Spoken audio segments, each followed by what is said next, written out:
Back. I'm proud to be a member of this club, and I hope to come as often as I can. And there's just something about pizza and beer. But and I know I think most of you were here too. Last time I was here was 2 months ago. And for those of you that don't know me, I'm a city councilman from the city of Moore Park, and I'm running also for the 27th State Senate District. And you already heard from Jim what how huge that is. I describe it as 935,000 of my closest friends, which includes Stevenson Ranch and Newhall and parts of Valencia.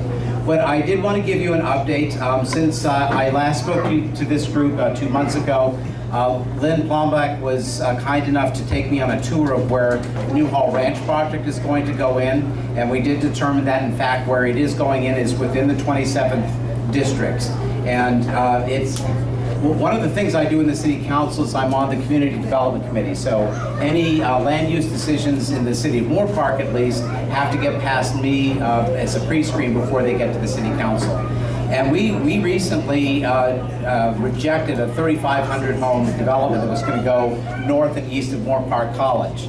What saved us there is the fact that we have a open space initiatives. It's actually a patchwork of initiatives in Ventura County that says that if anyone's going to develop something in the county and the county wants to change their general plan, it has to go to a vote of the people.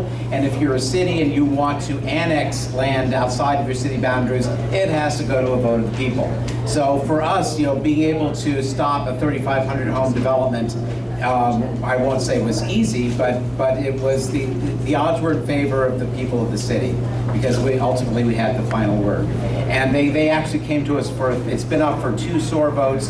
They came back to us the 3rd time. We finally said, enough is enough. People have spoken. So it's almost hard for me to imagine a development that's over 20,000 homes that's going to go up to the north here, up in the Santa Clara Valley. Lynn took me and showed me what her concerns are about where it's going to be. She has some very legitimate concerns. It looks like it is pretty much played out in the CEQA process. And I did also go and talk to the Newhall Land Company to get an idea of what their plans are. Now, the interesting thing there is the lady I spoke to there was Marlene Lawfer, and she's their community relations person. Since I spoke to her, she's taken a new job with the hospital over here, which apparently also has some PR problems as well, which I thought was kind of interesting. And by the way, I loved hearing from our last speaker for 2 reasons. One is I've literally been a union member since I was 8 years old. If you want to know why that was, I'll tell you sometime. But also my wife is a registered nurse and employs some 350 nurses in the San Fernando Valley. So I have a great affinity for nurses in general, and I also have a lot of perspective for what goes on in the hospital. I'm the chair-elect for the foundation board at Simi Valley Hospital, and next year we'll be on the governing board.